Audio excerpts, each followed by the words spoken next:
Երկու հատ փաստական սխալ ասցիք այստեղից։ Հուսով եմ դա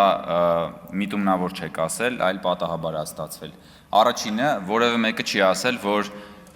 Ղարաբաղը թոք էր։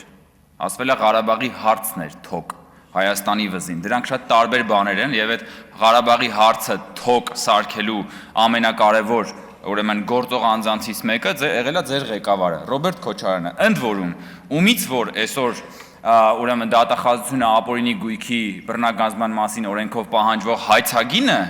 մոտավորապես այնքան է,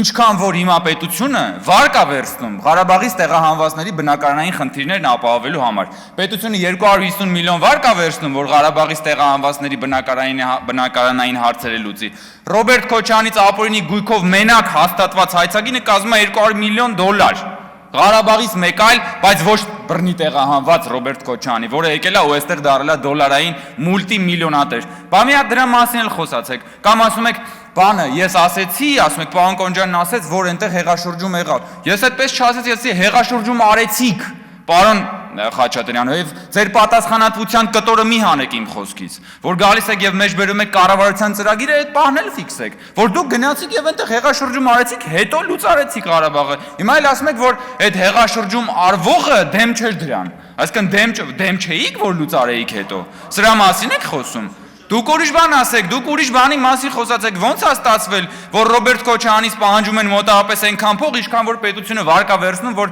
Ղարաբաղից տեղահանվածների բնակարանային խնդիրը լուծի։ 200 միլիոն այնտեղ, 250 միլիոն այնտեղ։ Դրա մասին խոսացեք, հարգելի գործընկերներ, թե չէ եկել եք բաներ եք, հեքիաթներ եք պատմում։